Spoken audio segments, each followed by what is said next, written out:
to. I'm just stating facts. And the It just fact, seems like maybe you let the were record, walking let today the and you record had a heat reflect. stroke. Is it hot in Yeah. Atlanta? I don't know what's happening. What's going Let on? the Help record me. let the record reflect that in the Mm-hmm. majority of the conversations that we have, Mm-hmm. more likely than not, probably about 90% of the time, Mm-hmm. I end up being the individual who's correct on the majority of the issues that we discuss. So with Sure. When you have those conversations with the voices in your head, yes, you are correct. so so that said, again, I'm looking forward to having this conversation Mhm.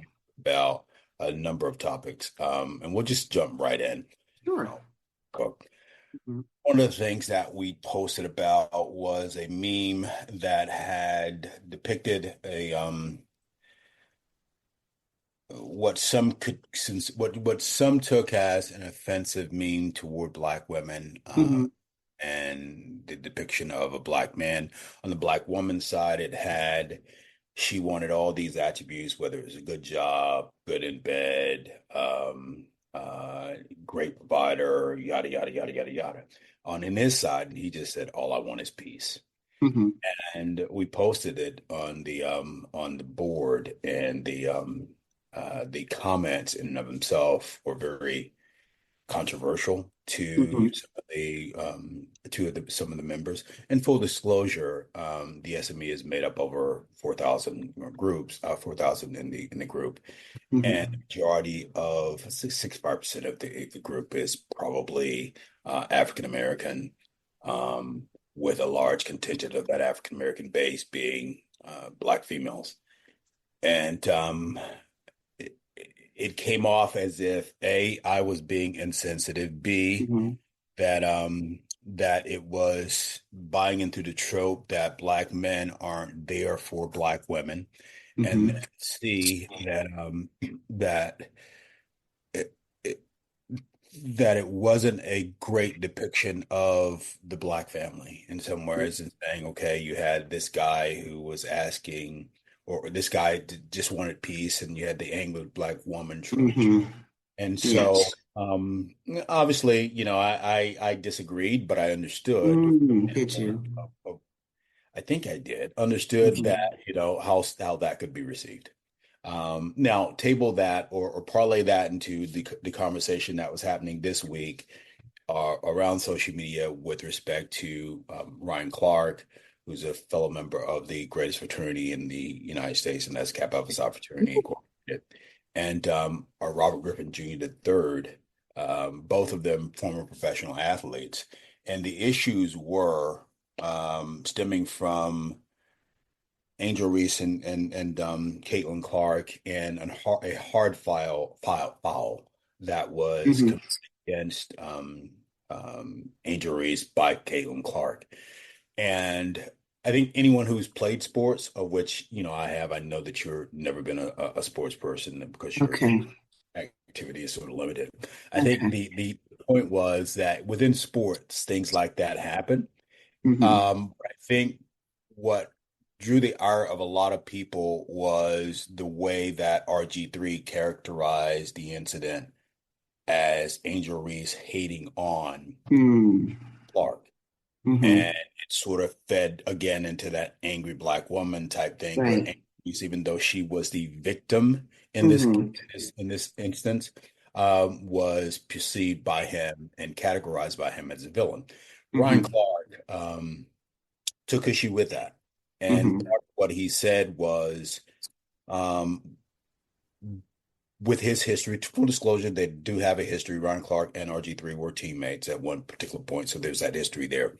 But the other thing was that Clark RC said that because of the choices that Ryan or that Robert Griffin III had made with his partners in life, two marriages, all of them to individuals who were white women.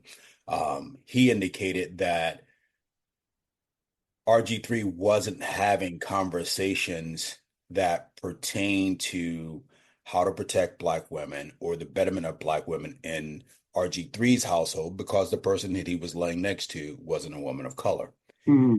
And, when he said that, then obviously three got upset because he thought he was talking about his wife and talking about his family. And, he made something about him.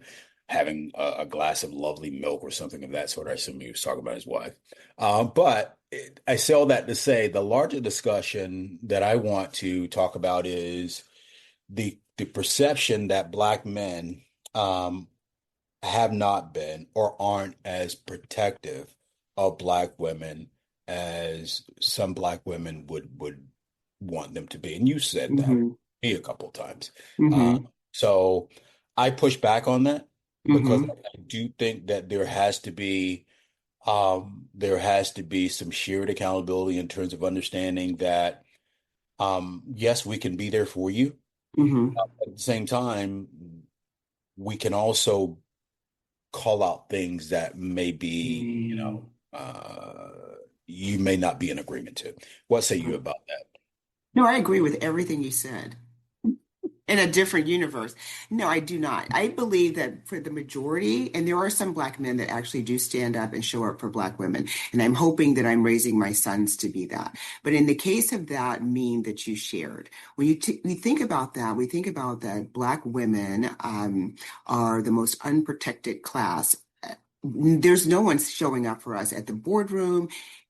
Hopefully in the bedroom they are, but for the majority they're not. And so when you talk about like this concept of emotional safety, and you're talking about your group, and you post a meme like that, when you gave the demographic, it's the majority are Black women.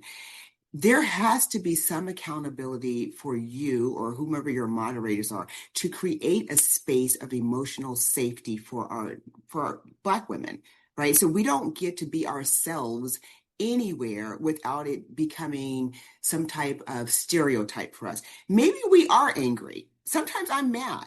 And if I'm mad, I'm mad. I can have those emotions. That doesn't automatically mean that now, oh, I'm some kind of crazy person. Okay, maybe I am, but some kind of crazy person. And then now I need to, I don't know, maybe that's going to be associated with all Black women, that we're all angry. We all can't process things because we are so emotional.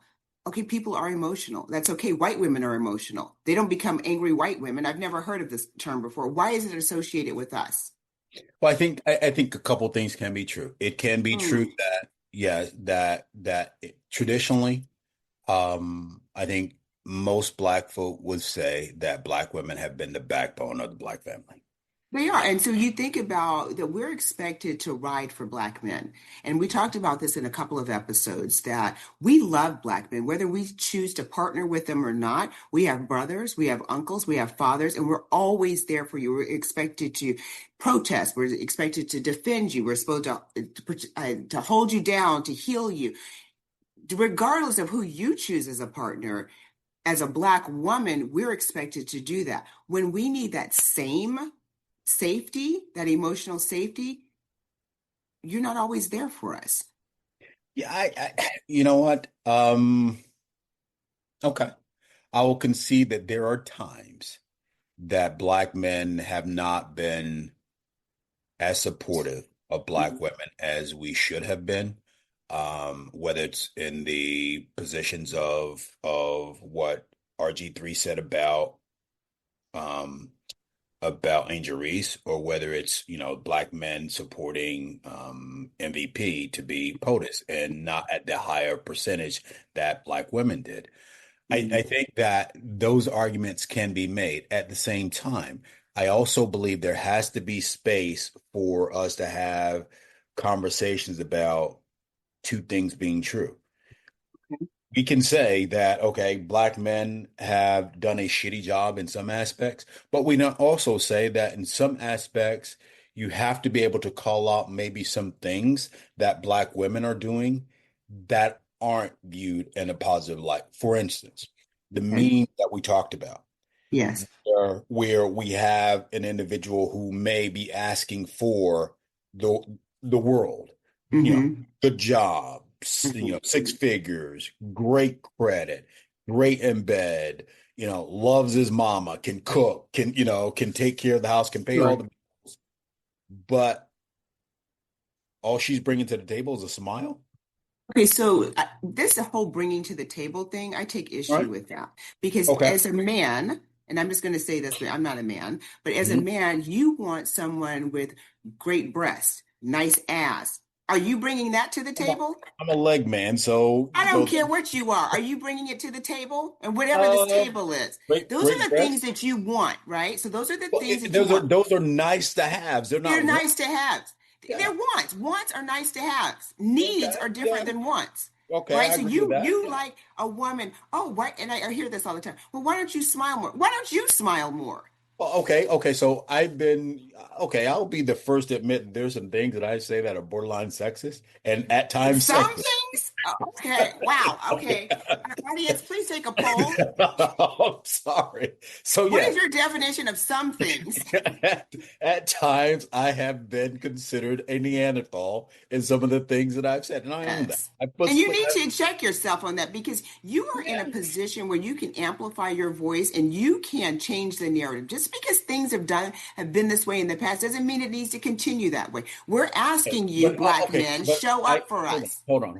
Okay, again, but I push back on the fact that you may take issue with what are you bringing to the table, I but do. it's a partnership, and that partnership, yes, involves me, yes, sometimes doing some of the heavy lifting and being supported by you, and at the same time, you Hmm. doing some of the heavy lifting and me supporting you. But for someone, I get that if the conversation is, I want someone to come to the table with these things that I may not have because I want to aspire to have better and do better, that's Yes. a different conversation than I want someone to have these things because I deserve them. Okay, so right, here's the thing though. I think that it might be the definition and what we value. I Mhm. don't particularly care at this stage in my life about a partnership because I don't need someone to financially support me. I don't need someone to take care of my children. I don't need to build, right? So I've already done that. I've already acquired that. So when I'm looking for a partner, I'm looking for someone that's going to complement me. I don't need you to do anything. If you're not, for me, it's we have a good conversation, an easy conversation where we can do things together. But I don't need you to bring anything to a table. Nothing. Because And I I have my disagree with own that. table and I No, have my own but thing. I disagree with that because Okay, because I don't care about partnerships. I care about a relationship. I'm well, not trying to, I so don't care about a relationships, partnership. every relationship is a partnership. Okay, well, that's your opinion because you're looking at it from What a do you mean, my business opinion? transaction. Every No, relationship is a partnership. that's your opinion. Yeah, I Yeah, don't have the same opinion you. You know what? because Here's you're the thing. wrong. No, I'm not wrong. You're wrong.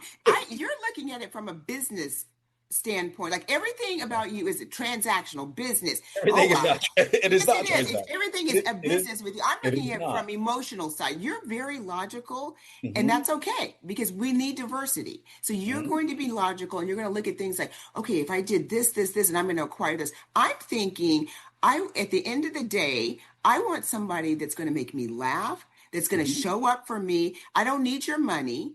I don't need your status. I don't need any of that because I'm a But complete. laughter doesn't pay the bills. But here's the Laughter thing, can though. keep I you can pay roll. my own bills. I need you to come whole and grown to me. I'm not. I'm going to come the But hold same way on. to you. I don't Okay. need you Okay. to complete Okay. me. Okay. Oh Come well. whole and grown. You don't need. I'm not going to be giving you anything. If you ain't a grown ass man, then you lose my number. Okay. All right. I take your point with As well, respect you to should. as well. Again, give an inch and she takes a mile. I can't even. Hmm. So I take your point with respect to what it is that you may like in Hmm. a partner. Sure. Um, that said, I think that if I'm speaking and I'm standing in for black men here because I'm the only black male that's on this conversation or And I'll meeting. stand in for black women. Sorry, ladies. Yeah. So from that standpoint, at times there still has to be space to have the conversation when we can't make the argument as black folk to white people that when we make a blanket statement about how white folk do X, Y, and Z, and then we go, well, not all white folk, and we understand that it's not all white folk, Of and you course. shouldn't be offended if it's not pertaining to you. But at the same Hmm. time, turn around if I post a meme Hmm. and that meme has some characteristics that do not pertain to you, Hmm. you can't then get mad and say, okay, well, you can't say this. Well, it doesn't pertain to you. You're not in this category. But But John, here's the thing. You think about it, where did that narrative come from? Where did it come from? Well, The yeah, narrative yeah, of Black women being angry, being bitter, being loud. Okay, I'm a little loud in this podcast. Who cares? yeah. You're a little loud in general. And I'm When just you're loud. angry, I'm most of the time passionate. when I talk to Just you. passionate. I'm a passionate So person. you're not a good reader. You're literally not, because you're always angry and loud. I'm not So angry. I'm just excited. And so I'm going to be excited. But if you think about all of those attributes that we can deem as negative, where did that come from? It came from white society. And we're saying, stop.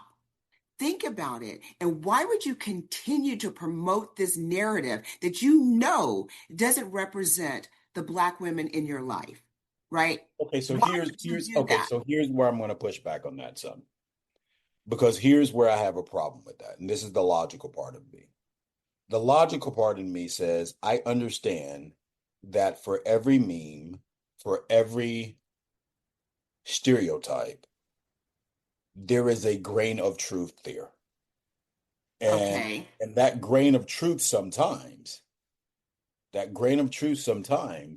can be difficult to take in and John, understand. is a grain of truth that's arbitrary because again, it's feeding into the biases. And so you're saying that the black women are angry, that our black women are bitter. So you should kind of look at the no, I'm pushing back and saying, no, you're buying into a bias that was provided to you by white society. Hmm. You know that's not true. You know it's not true. And Yes, yes, but you have a responsibility as someone that has a group of people and you have a voice to do better. From the words of the great Melania, be best. Okay, she's not great, but she did say see, something. the fact that you would quote a white woman Be best. BS on a That podcast. was literally the only thing that she said that was Wow, wow. You outrageous. could have used Michelle Obama. You could have Well, used because Oprah. Michelle Obama is You could have you said, go low and or you go low, you go high. When you go low, I'm getting down in the mud with you. So I don't believe in this go high nonsense. You want to anyway. fight? Let's So, do it. all right. So I will concede and I will make this argument for you. Because sometimes I make your argument for you better than you make your argument. Mm-mm. And that's me being sexist when I say that. I no, really? Everything everybody got that. So when I say that traditionally what has happened with Black folk, um, is we always answer for the collective. Hmm. And we always think of it from the standpoint that Coretta can't just do, or Lynn can't just do Lynn. She Hmm. represents all Right. Black women of a certain age. John just can't Right. represent John because he represents Right. X, Y, and Z. And we just can't be an individual. We have to be Right. collective. And we Absolutely. tend to Yes. think collectively Yes. and about the collective. And so And the oh, I go take ahead the and point, yeah, go ahead. I'm I sorry. take the point that Black women will say, even if this meme is true for some of the sisters, Maybe. we have to protect all of us because they will Mm. lump us all in and it will impact us all. It So, does impact us okay, all. so if Yes. that's the conversation that we're having, and that's how you're coming to me with it, Hmm. then I can say, okay, I get that. I have to then be best or be better, to paraphrase you and your role model, Melania Trump. So I can buy that argument if you come to me there, because then you come to me with a logical understanding. But I shouldn't have to educate you as a Well, man from the great university cult that you've gone to. first You of all, should know that. when you refer Again, to you're Mecca, asking us as a you black refer woman to to when you educate refer you, to to the hold you down. what we're Learn, not going to do do, the but work yourself. I'm not going yeah. to, you're a grown ass man. I don't need to think for See, you. again, what we're not going to do is you take shots at the great Howard University here. You're going to show Your cult, yes. you're going to show back to Mecca. Um, so I take the point in terms of what you said and how we have to do better. I think there's another part that, and I got to credit that great philosopher, um, Cam Newton, for Mm. what he said about the underlying issue with what RG3 said. And I think this is pertaining to both you and I, in a Mhm. way that, maybe we can discuss it in another podcast. Mhm. One of the things that came up in the SME, with respect to the pushback on the meme, was a sister who posted that it was odd for me as a black man married to a white woman to post that meme because I was married to or am married to who I'm married to. And there's this belief that if you marry someone outside your race, that that for whatever reason, you forfeit your blackness or you forfeit the ability to have a conversation or an opinion. I think that it doesn't forfeit because you know that my ex-husband is white. I Yeah. don't think it forfeits it, but I think that you need to be more mindful. So, and I can say I'm speaking from myself that sometimes I'll have conversations and it's framed from this pillow talk that we've had in the bedroom. And so my pillow talk with a white man is going to be a little bit different than my pillow talk with a black man, right? So there are things that I have to pause and explain to my white partner where I wouldn't have to pause with my black partner. So it's going to color my perception. Whether you believe it or not, it does. And so you need to think, pause, think, how is this going to be received? Because believe it or not, who you spend your time with in the bed does influence how you're showing up in society.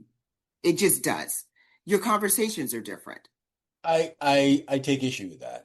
Okay, so Uh, then, okay, how are you going to take issue with it if you're married to a white woman? You're going to have the exact same conversation that you're going to have with a black woman. So no, she's you're going not. to come home and say, I found some No, microaggression. Okay, no, what no, was you're it? not. You're not. And okay, so let me rephrase that. I will say that if you are your authentic self, your authentic self is going to shine through with respect to your household. And I'll say this. Anyone who's been in a biracial relationship or a biracial household understands that you are, if you're depending upon depending on the household, it can either skew black or it can skew on the white side. Meaning that if I have three kids that are biracial, okay, by definition, if I'm married to a black person or Asian person, they're going to have a point of view that is primarily shaped by how it is that the world sees them. So the conversations that we have can be of more cultural significance Mm-hmm, for navigating those spaces mm-hmm, than if I was the only black person in a household of white folk. So there are some conversations that take place. Now, if the argument is, am I going to have conversations the same way with a black woman about microaggressions that I would with someone who's non-black? No, that I would be. and that's what I'm saying. And so there are going to be certain topics, there are going to be certain things that you either have to pause and educate your partner on and re-educate them on because Mhm, they're like, are you sure? Yes, I'm mhm, confident. You're not mhm. going to have that with someone that's going to be, that looks like you. You're just not. And so what Yes. I'm saying is that when you enter into those conversations, pause, make sure that what you're saying is going to be received the way that you intend, because it is going to be colored by who you share your bed with. So, but the conversation, I take your point on that, and I agree with it having an impact. I think the problem that I have, and again, the great philosopher Cam Newton, football player, said this. He said, and I want to paraphrase him, that even though we don't speak on it a lot as black people, when we look at someone who marries a white person or an Asian person or a Latino person, we don't revoke their black card, but we add some demerits to it because there's some things that we may not like for them to talk about because they elected to marry someone Yes. out of It's color. because when you, again, that pillow talk is going to be completely different. And so that person is going to share their perspective and it's going to impact and influence your perspective, whether you believe it or not. And so when you have those conversations, you're bringing that pillow talk into that conversation. And we're like, hold up. Okay, not me, because I also dated somebody anyway, but hold up that think about what you're saying. And then for me, it's been a lot of self-reflection since my divorce. Like, why do I think that way? Well, because the conversations I had were different. They were completely different. Yeah, again, and I've said this now 5 times, so maybe we need to rename the podcast. I take your point. Um, Oh my gosh, wait, I just want to pause for the audience. Again, how would you like to be corrected today, sir? Go on. so with respect to that, I think the larger conversation that I have, and maybe this is something that requires me to do some self-reflection on my part, because me being the evolved man that I Oh, am, and ooh. not the caveman that you think Okay, I so not only do you have heat stroke, you got hit by lightning. Love this for I could, you. I could actually do some self-reflection. And what Mm. that means is, are there things that I need to be mindful of? And I hear you saying that there are, that because of who I am or who married, I don't have, I need to be better at reading the room in terms of saying certain things.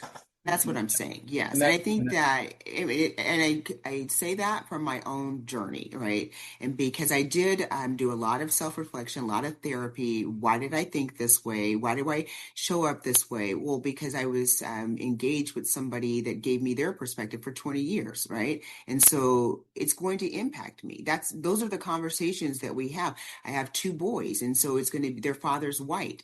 His conversations on how we raise them is going to be different than if I were married to a black man. okay. Well, again, thank you Correcting you, well, thank you for educating you, holding you down, being a black woman. Is that what you're saying? say again, give an inch and you take a mile.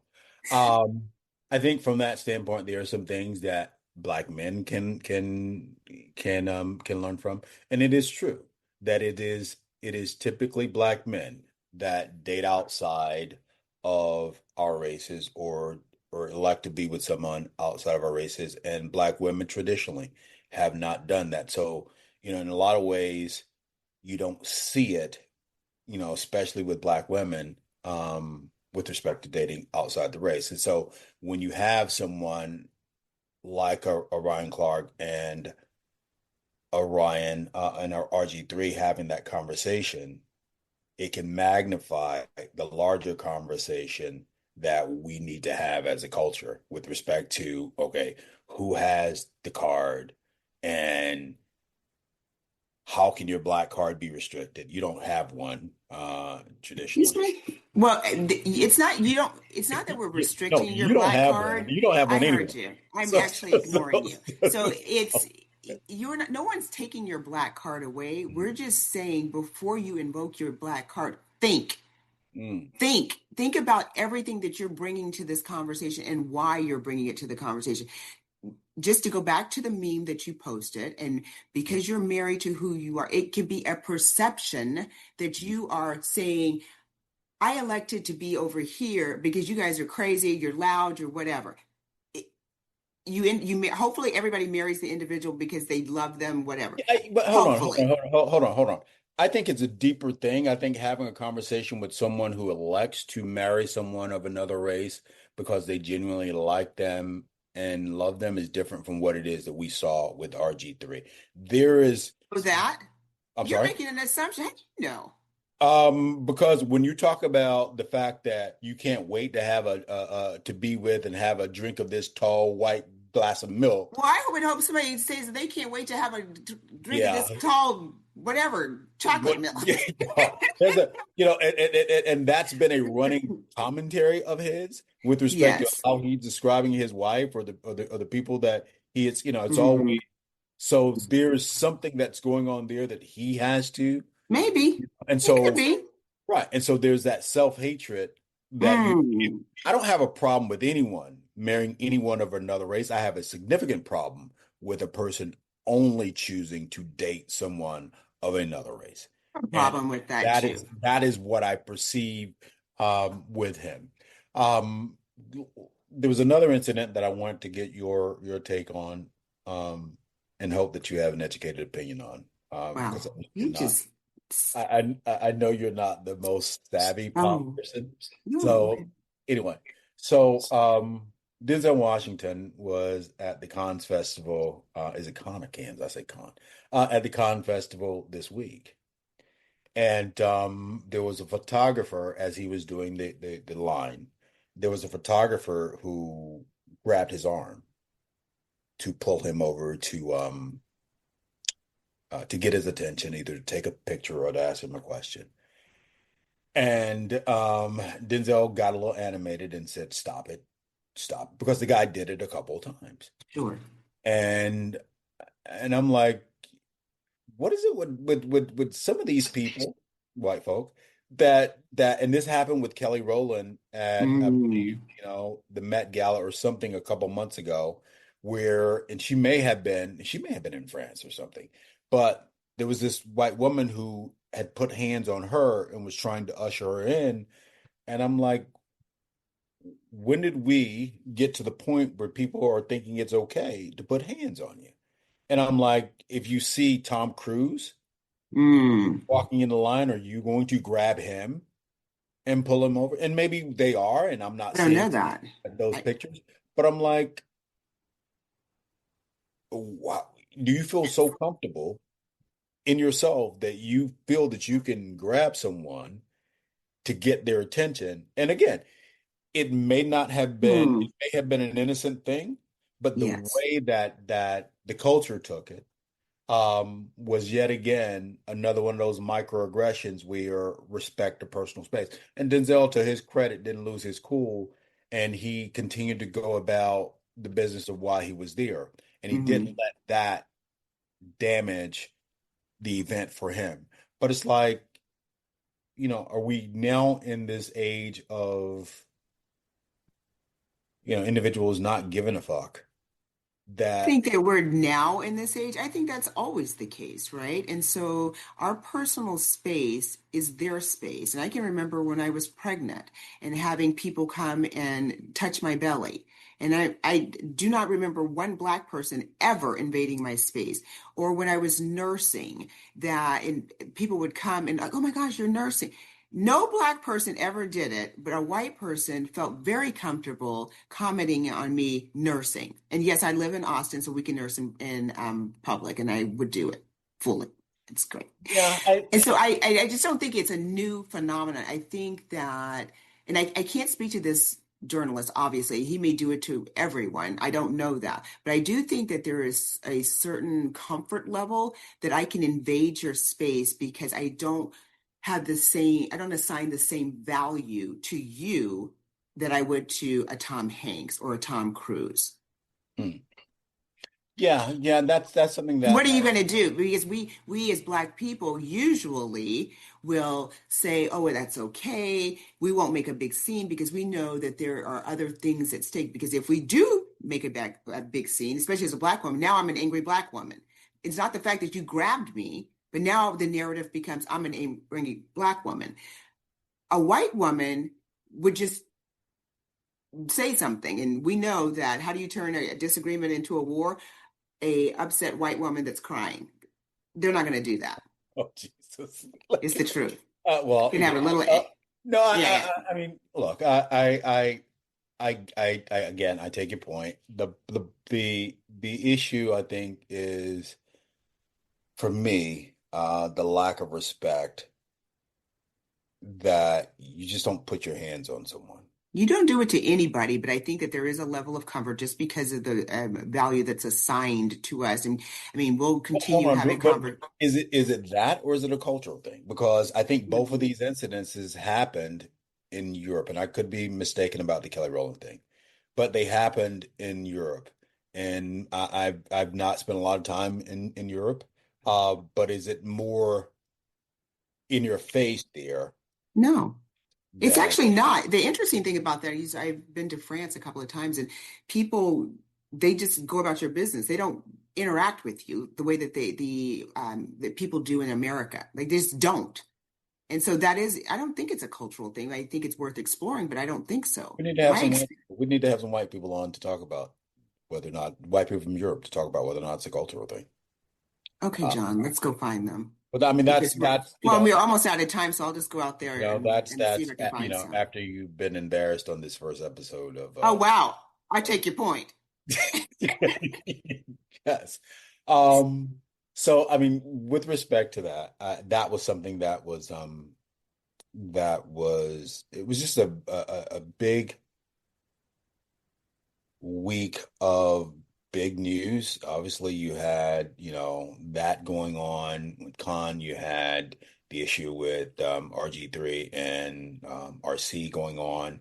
You had POTUS Biden obviously Mm, giving information about his health, and that is something we can discuss in another episode. And then you had the shit show. I refuse to name, the current office of the POTUS, call him by his name. So I said the shit show because it encompasses everything that's going on and, the big, beautiful bill and all those things that are happening right now. Um, there's just so much going on. The focus, I hope, of the conversations that you and I have is to talk about events of relevance to the culture, to have you give the white person's perspective, and to have me speak from the common sense perspective. And I'm going to reserve my comment until after this podcast and what I want to call you. Oh, okay. Uh, What and a and since we're new to this and still figuring some things out, I actually I take your point. Mhm. And the, Well, maybe we'll change it to that. I take your point. You should because you took uh, every single one of my points. I don't recall saying that other than being facetious with you, but again, so I won this one. We'll agree that I won this debate. I yeah, love we'll it let so the much. well, you I know what? love this journey for us. We'll let the audience decide, and Well, I mean, they can decide who won this, 65% Black women. who I won, won, so thank you. who won episode one, round one. You know, is Well, it is it the hater or the hater. Okay. so again, the purpose was to make certain that we had the white perspective coming from you, and Okay, John.